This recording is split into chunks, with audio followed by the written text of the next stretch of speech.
Hello everyone, स्वागत है आप सभी लोगों का। चलिए स्टार्ट करते हैं अपना आज का लेक्चर। जैसा कि लास्ट लेक्चर में पॉलिटी के हमने देखा था कि कुछ इशू की वजह से पेन का इशू आ गया था, जिसकी वजह से चल नहीं रहा था। दैट्स वाई हमको क्लास बीच में रोकना पड़ा और हम आगे के लेक्चर को इस पार्ट में कवर करने की कोशिश करेंगे जो हमारा लास्ट लेक्चर छूट गया था।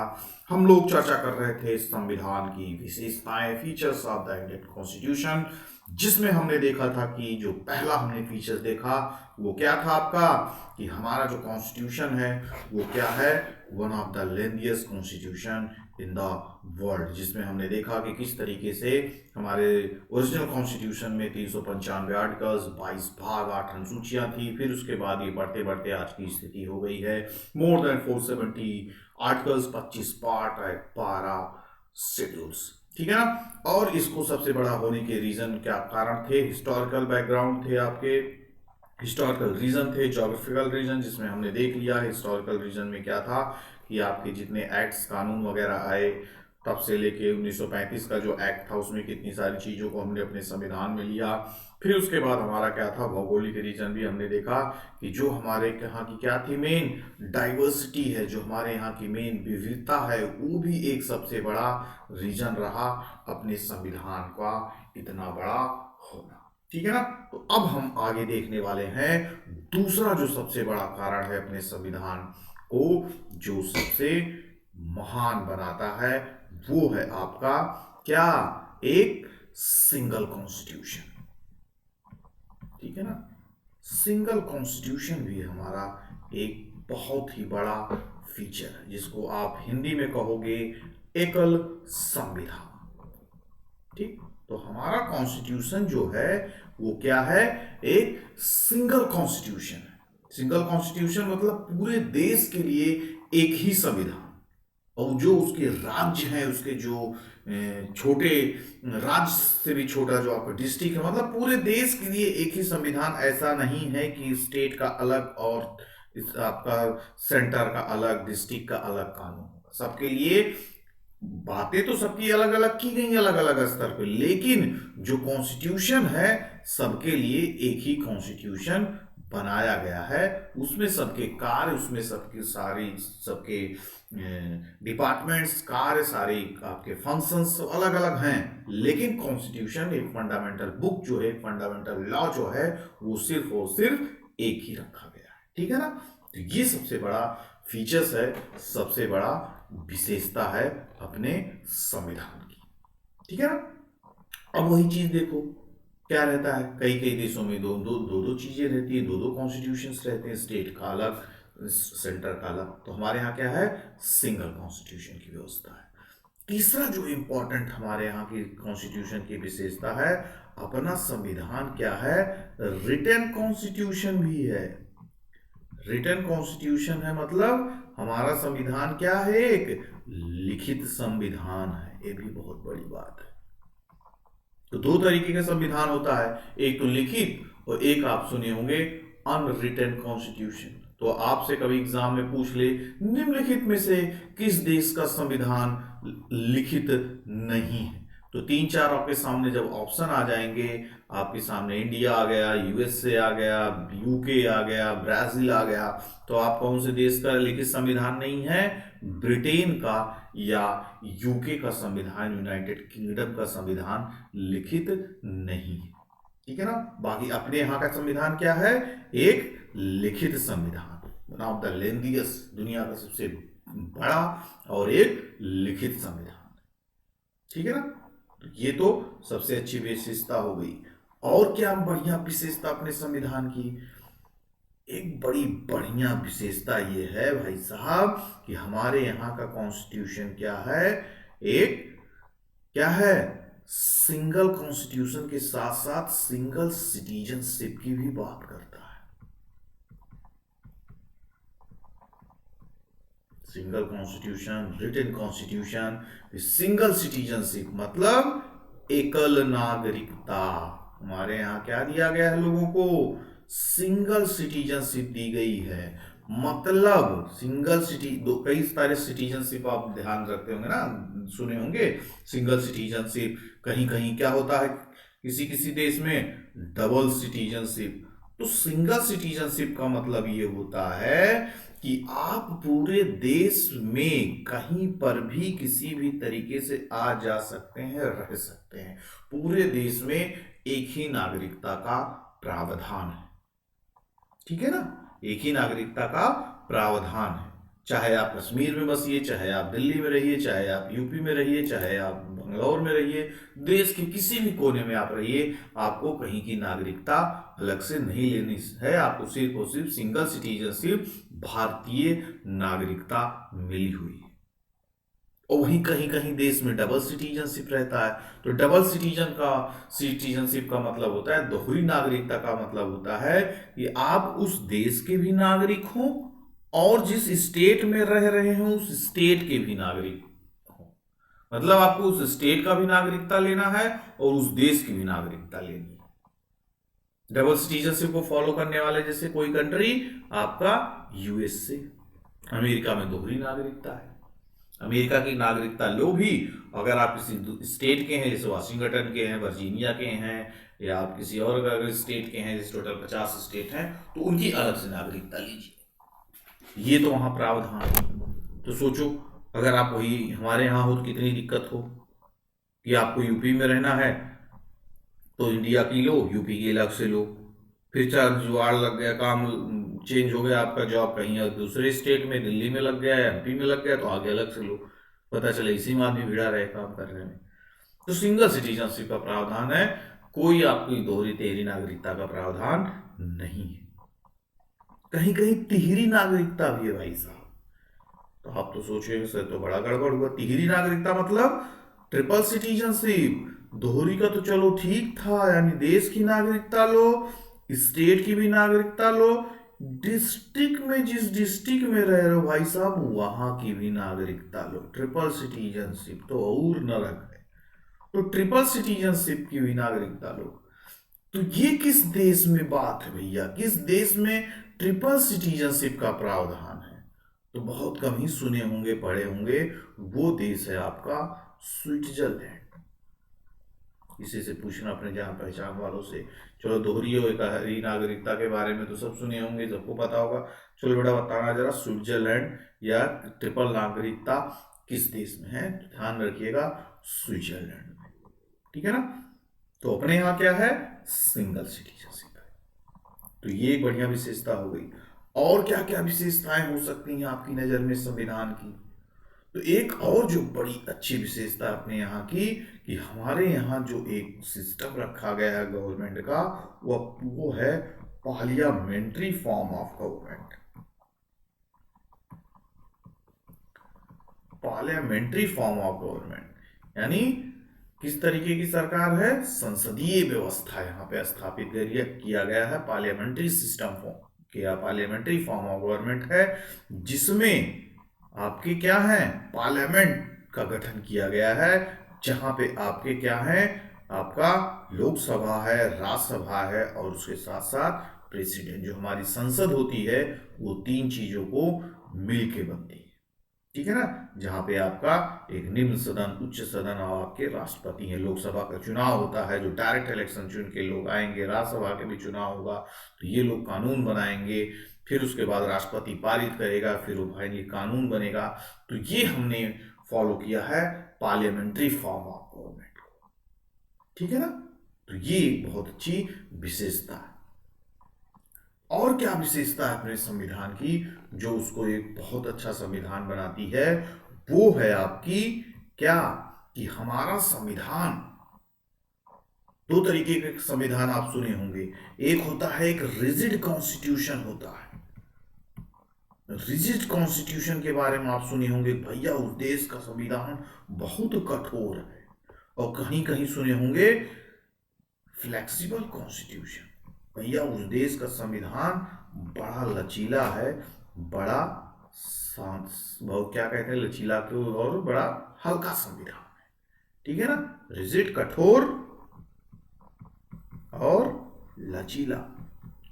तो हमारा संविधान किस चीज को फॉलो करता है, कठोर को या लचीला को? हमारा संविधान रिजिड कॉन्स्टिट्यूशन है कि फ्लेक्सिबल कॉन्स्टिट्यूशन है? तो आप कहोगे सर हमारा संविधान दोनों चीजों को फॉलो करता है, ठीक है ना। पेन को क्या हो जाता है यार, ठीक, दोनों चीजों को फॉलो करता है हमारा संविधान, rigid as well as flexible constitution. हम दोनों चीजों को रखते हैं, नहीं कि एकदम रिजिड हो जाए। अब जैसे रिजिड कॉन्स्टिट्यूशन का सबसे बड़ा एग्जांपल कौन सा देश है आपका, यूएसए। बेचारा चेंजे नहीं होता, 7 कॉन्स्टिट्यूशन है, पढ़ा है अभी तक 7 पे। रिजिडिटी तो है क्योंकि समय के साथ बहुत चीजें चेंज होनी चाहिए, लेकिन वो एक कठोर संविधान माना जाता है अमेरिका का संविधान।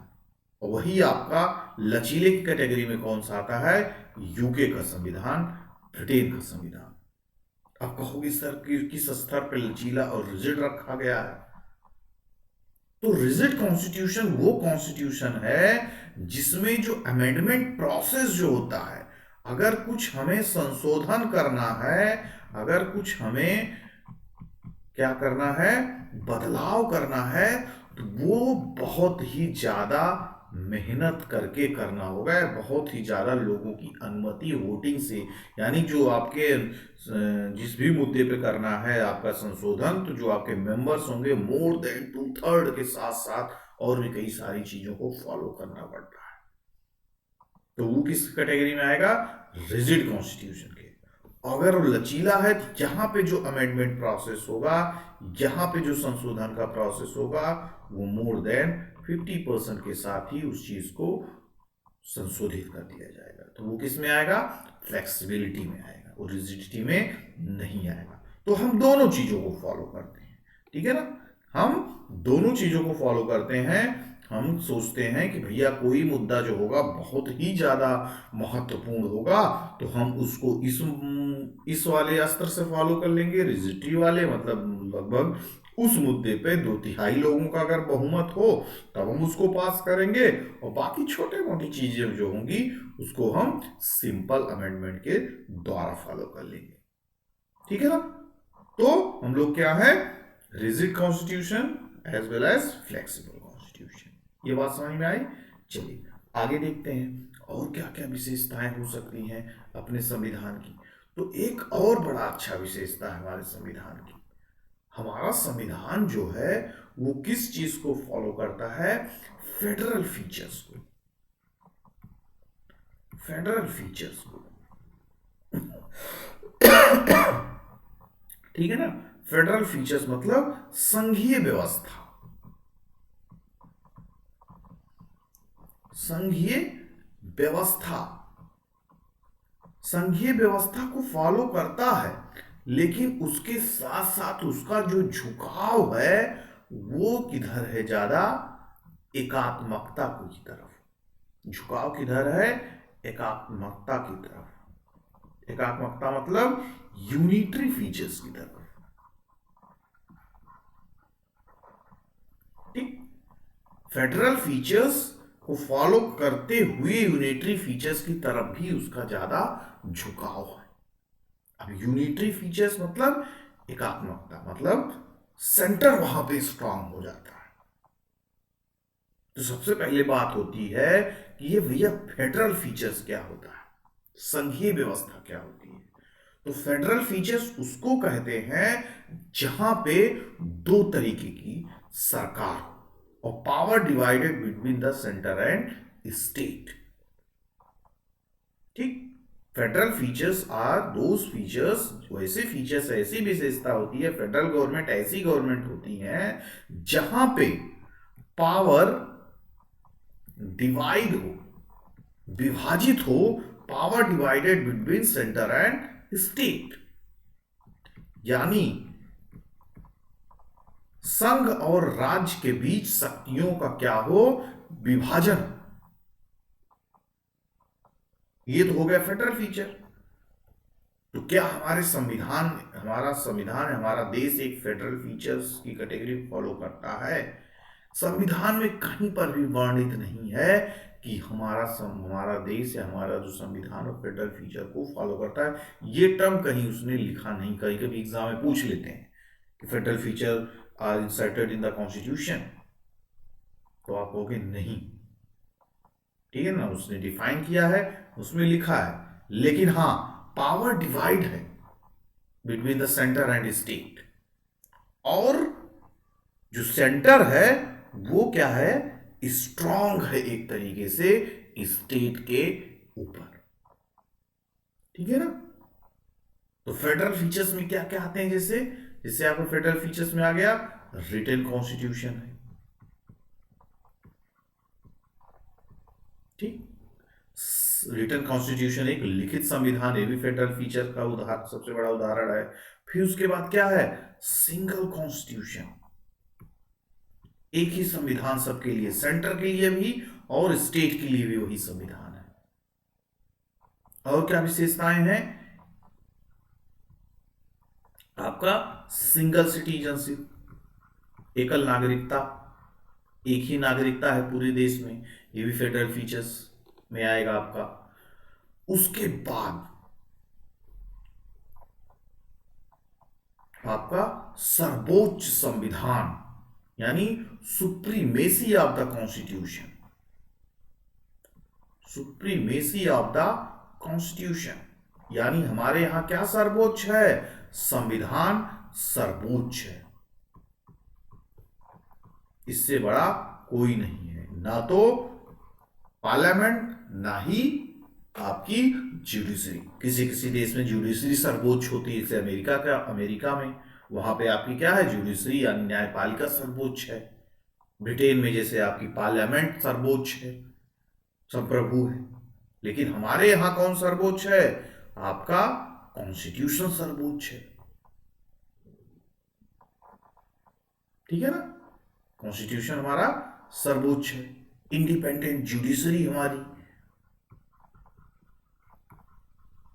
इंडिपेंडेंट जुडिशरी यानी जो हमारी न्यायपालिका है वो भी क्या है, स्वतंत्र है, पूरी तरीके स्वतंत्र न्यायपालिका, किसी का इस पे कोई बस नहीं चलेगा। तो ये सब क्या है, आपके फेडरल फीचर्स हैं। और यूनिटरी फीचर्स में क्या आपका आ जाएगा, फेडरल फीचर्स की एक और यहां पे बात आ जाती है, बाइकैमरलिज्म,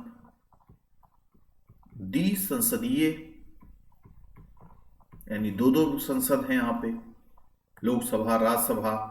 जो बड़े स्टेट हैं वहां पे आप देखते होंगे विधानसभा विधान परिषद, तो संसदीयात्मक संसदात्मक व्यवस्था यहाँ पर है। तो ये सब क्या है, फेडरल फीचर्स हैं।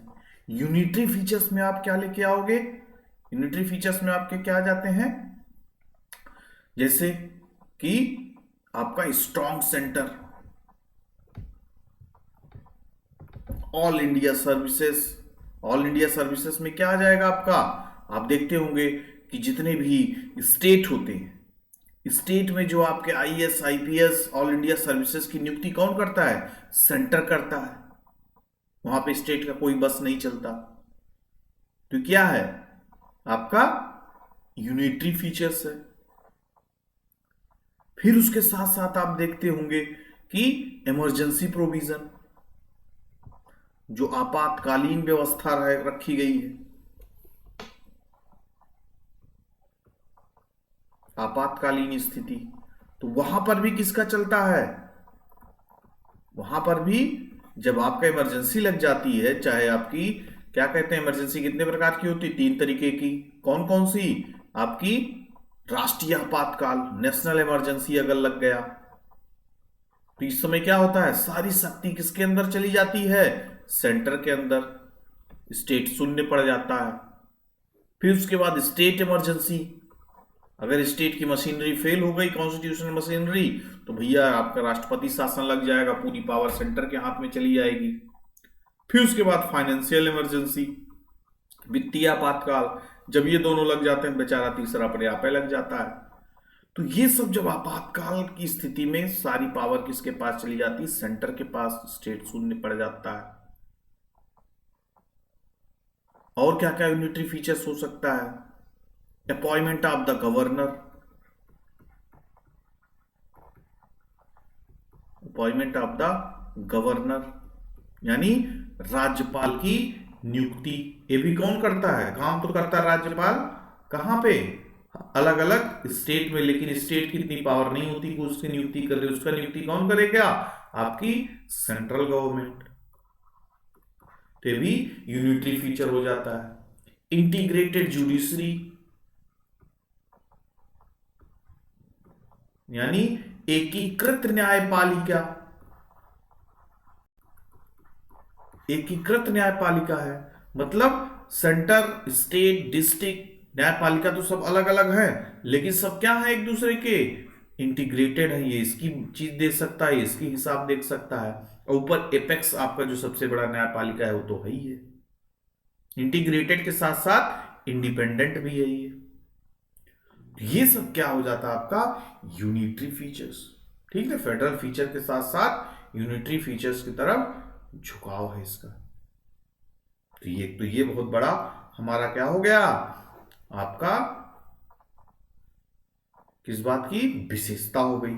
और क्या इंपॉर्टेंट विशेषता हो सकती है बच्चों? सबसे बड़ी चीज रखी गई हमारे संविधान के अंतर्गत फंडामेंटल राइट्स आपके लिए। ठीक है ना, फंडामेंटल राइट्स यानी मूल अधिकारों की बात की गई है आपकी। जो आपके क्या हैं? मूल अधिकार हैं, फंडामेंटल राइट्स हैं, आपके इंडिविजुअल राइट्स हैं, उसकी बात की गई है।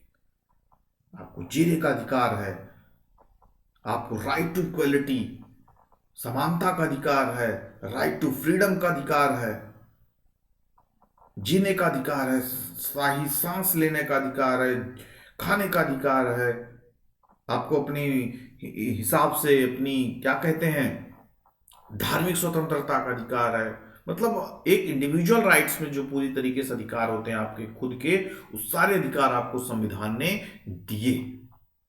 और टोटल कितने अधिकार, कितने मूल अधिकार दिए गए हैं? टोटल 6 फंडामेंटल राइट्स हैं इस समय टोटल 6 फंडामेंटल राइट्स हैं। लेकिन जब हमारा कॉन्स्टिट्यूशन बना था तो उस समय हमें 7 फंडामेंटल राइट्स दिए गए थे, एक हटा दिया गया है। इसकी चर्चा हम करेंगे जब फंडामेंटल राइट्स का पूरा चैप्टर पढ़ेंगे। और एक ऐसा ही अधिकार है, अगर इस अधिकार का, आपका इस अधिकारों का अगर कोई हनन करता है, कोई वायलेशन करता है, तो आप कहां सीधा जाओगे? सुप्रीम कोर्ट में उसका दरवाजा खटखटाओगे। डायरेक्ट 1 मिनट नहीं रुकोगे कि आप यहां पे इस समय बैठे हो तो आप अपने जिला न्यायालय, हाई कोर्ट में जाओ, सीधा ऑटो पकड़ो और सीधा सुप्रीम कोर्ट। अब हमारे यहाँ से पास से तो ऑटो पकड़ेंगे, वो आप दूर होंगे तो भाई ट्रेन से आएंगे जैसे। लेकिन अगर आपका फंडामेंटल राइट्स का वायलेशन होता है तो आप सीधा कहाँ जाओगे? सुप्रीम कोर्ट जाओगे। आपका रक्षक बैठा हुआ है। ठीक है ना, ये आपको फंडामेंटल राइट्स दिए गए हैं, सीधा कोर्ट में जा सकते हो। उसी के साथ साथ फंडामेंटल राइट्स के साथ साथ directive principles of the state policy की भी बात की गई है, डीपीएसपी की भी बात की गई है। और DPSP directive principles of the state policy या राज्य के नीति निर्देशक तत्व, नीति निर्देशक तत्व ये क्या है? ये भी एक तरीके का आपका अधिकार ही है, ये भी आपका एक फंडामेंटल राइट्स है। लेकिन ये तो आपको पर्सनली दे दिया गया है, और ये जो आपको अधिकार दिए गए हैं ये आपको राज्य के बिहाफ पे दिए गए। इसमें जितने अधिकारों की बात की गई है, आपके भलाई करने की बात की गई है, वो राज्यों को बताया गया कि भैया ये सब सारी चीजें जब आपकी स्थिति हो तो लोगों को वो चीजें प्रदान करवाइए। ठीक है ना, लोगों के लिए अच्छी शिक्षा व्यवस्था, लोगों के लिए अच्छे रोजगार, लोगों के लिए विधि कानून, विधि का निवारण करना, लोगों को अच्छा क्या कहते हैं सैलरी देना, एक समान कानून की व्यवस्था करना। तो ये सब सारी बातें राज्य सरकार को एक कल्याणकारी राज्य बनाने के लिए, वेलफेयर ऑफ द स्टेट करने के लिए ये आपको राज्य के नीति निर्देशक तत्व रखे गए हैं, दिए गए हैं। ठीक, तो ये भी क्या है, बहुत बड़ा आपका क्या है, विशेषता है आपके संविधान की। फिर उसके बाद कुछ फंडामेंटल ड्यूटीज भी दी गई। फंडामेंटल ड्यूटीज मतलब मूल कर्तव्य। हालांकि ये जब हमारा संविधान बना तो उस समय मूल कर्तव्य संविधान में नहीं रखा गया, ये मान के कि आप लोग को अपने सारे कर्तव्यों का निर्वहन करने की पूरी जिम्मेदारी आपको पता है।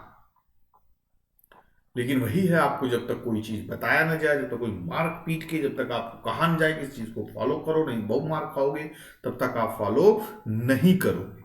इसीलिए 42वें संविधान संशोधन के साथ 1976 में इसको संविधान में डाल दिया गया कि भैया अब तुम फॉलो करो।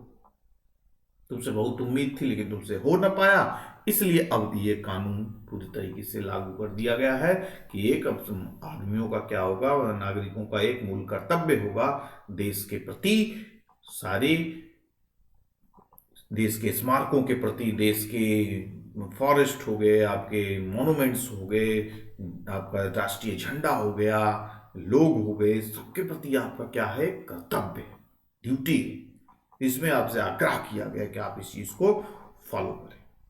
ये बहुत बड़ा हमारा क्या है, फीचर्स है।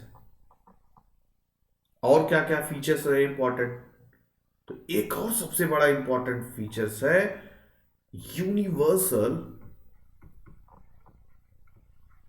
एडल्ट फ्रेंचाइजी, सार्वभौमिक मताधिकार प्रणाली।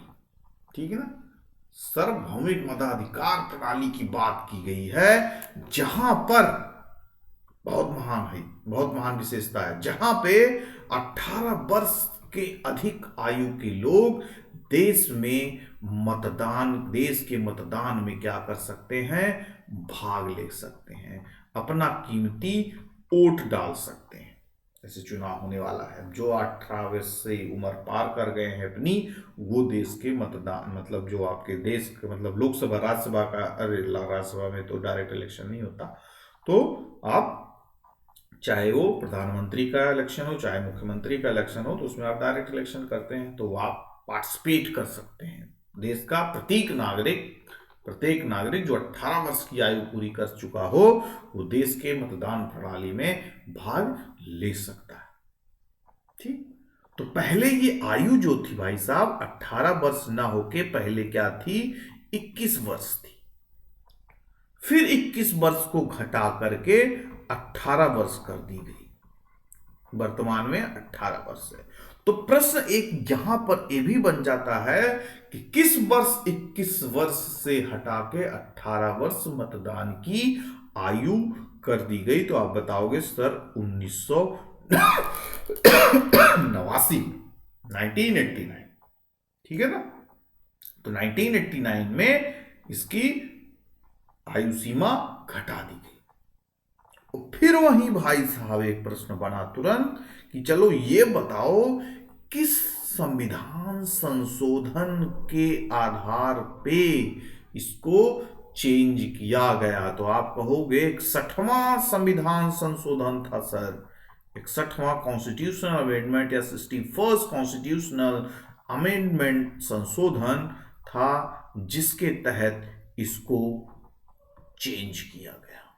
लेकिन ये दो चीज याद रखिएगा, अगर आपसे वो साल पूछता है कि किस वर्ष इसको लागू किया गया, तो 1989 या 1989, और वो एक्ट का नाम क्या था, तो 61वां कॉन्स्टिट्यूशनल अमेंडमेंट एक्ट 1988 था। तो दोनों चीज आपसे पूछते हैं, अगर लागू होने वाला वर्ष पूछेगा तो 89 था, और ये आपका 1988 था जो आपका कॉन्स्टिट्यूशनल अमेंडमेंट एक्ट।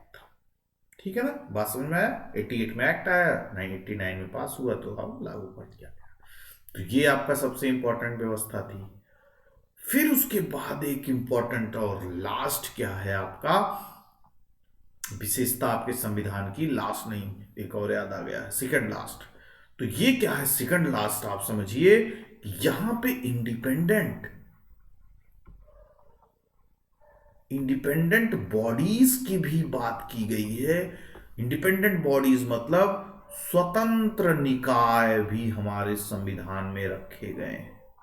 ऐसी बॉडीज, ऐसी निकाय जो पूरी तरीके से इंडिपेंडेंट है, उन पे कोई सरकारी दबाव नहीं है। बहुत सारे ऐसे आप देखते होंगे संस्था हैं, जैसे सीबीआई ले लो, ईडी ले लो, एनसीबी ले लो।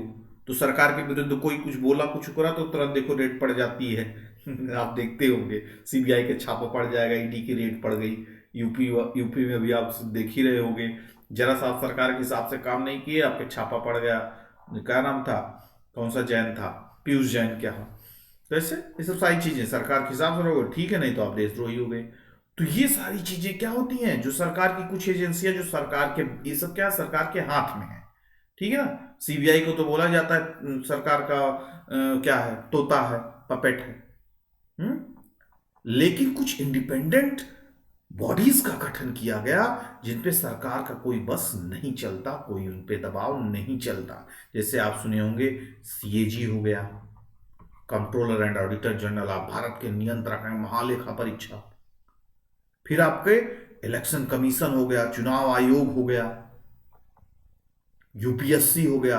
तो यहां पे क्या होता है, कोई सरकारी दबाव नहीं होता, ये लोग अपना इंडिपेंडेंटली काम करते हैं। देखते होगे सीएजी का जब रिपोर्ट आती है तो कितना घोटाला आता सामने, 2G 3G जो स्कैम वगैरह हुए, सब किसने सामने ले आए थे, आपके सीएजी ने। खुद ही आप सोचो कि कोई अपने, अगर वही यहाँ पे सरकार का बस चलता तो अपने ही राज का घोटाला आने देता सामने, अपने ही गवर्नमेंट का नहीं। लेकिन यहाँ पे सरकार का कोई काम दबाव नहीं चलता, इंडिपेंडेंटली रहता, इसलिए वो घोटाले। अब देखो आपकी कांग्रेस के समय में आया, बीजेपी के समय में भी देखो आपके परिवहन में कितने घोटाले हुए हैं, आपके इसमें कितने घोटाले हुए हैं, अभी जल्दी रिपोर्ट आई है सीएजी की। तो ये सब चीजें क्या है, इंडिपेंडेंट बॉडीज हैं। इलेक्शन कमीशन, अगर इसका बस चले तो प्रेजेंट गवर्नमेंट हमेशा जीतती रहे, लेकिन इस पे कोई दबाव नहीं चलता, इसलिए इंडिपेंडेंटली चुनाव करवाती है। यूपीएससी, आईएएस आईपीएस की परीक्षा जो होती है, सरकार चाहे अपने ही आदमियों का सिलेक्शन करवाता रहे या खुद ही घूस लेके करता रहे। कभी आप ना ही नाम सुनते होंगे यूपीएससी में भ्रष्टाचार है, यूपीएससी में घूस लेके सीट बिक रही है। बाकी स्टेट, आपके जितने स्टेट कमीशन होते हैं, जितने निचली डिपार्टमेंट्स की सर्विसेज की वैकेंसी आई थी, सब में खूब पैसा चलता है, सीट बिकती है। लेकिन यूपीएससी के साथ में सुनते होंगे आप, क्यों, क्योंकि इंडिपेंडेंट बॉडीज हैं, पूरी तरीके से फ्री एंड फेयर काम करते हैं। तो ये बड़ी अच्छी संविधान की अपनी विशेषता है कि इंडिपेंडेंट बॉडीज भी। और लास्ट एक विशेषता है अपने यहां पे, एक 3 टायर गवर्नमेंट की व्यवस्था की गई है। 3 टायर गवर्नमेंट या त्रिस्तरीय सरकार, जो कि दुनिया में और कहीं नहीं। दुनिया की इकलौती ऐसी सरकार है जहां पे 3 तरीके की सरकार की बात की गई है, यानी एक सेंट्रल लेवल पे, एक स्टेट लेवल पे, एक आपकी लोकल लेवल पे, ठीक है ना। Local level 3rd tyre government उसको कहते हैं। लोकल लेवल की गवर्नमेंट आपकी सेंट्रल तो हो ही गई, स्टेट 3 आपकी तीसरी लेवल की लोकल गवर्नमेंट, जहां पे आप देखते होंगे ग्राम सभा, म्यूनिसिपैलिटी, ये सब का चुनाव होता, अर्बन गवर्नमेंट और आपकी अर्बन लोकल गवर्नमेंट। तो ये सब क्या थी, इंपॉर्टेंट आपकी विशेषताएं थी, फीचर्स थे आपके कॉन्स्टिट्यूशन के। तो आशा करता हूं कि सारी चीजें आपकी समझ में आई होंगी और बहुत अच्छा लगा होगा। तो अच्छा अगर लगा होगा तो आप भी अपना एक कर्तव्य, एक धर्म निभाइए, इसको ज़्यादा से ज़्यादा शेयर कीजिए, ज़्यादा से ज़्यादा लाइक कीजिए और लोगों को सब्सक्राइब करने के बारे में भी बताइए, ताकि ज़्यादा से ज़्यादा लोगों को ज्ञान मिल सके। आप ये भी न सोचिए हमें इतना अच्छा ज्ञान मिल गया दूसरा कोई पाए ना, तो आप कुछ इसमें ऐसा तो है नहीं बहुत बड़ा चीज कमा के रख लोगे, कहीं न कहीं से लोगों को पता चल ही जाएगा हमारे माध्यम से, किसी किसी माध्यम से। तो ज्ञान को बांटने से ज्ञान कम नहीं होता। तो ज़्यादा से ज़्यादा शेयर कीजिए, लाइक कीजिए, सब्सक्राइब कीजिए। आगे बढ़ते रहिए, अपना ख्याल रखिए, सुरक्षित रहिए और अपना ध्यान रखिए। मिलेंगे एक नए लेक्चर के साथ, एक नए जोश के साथ। तब तक के लिए bye bye, take care to all of you, good luck.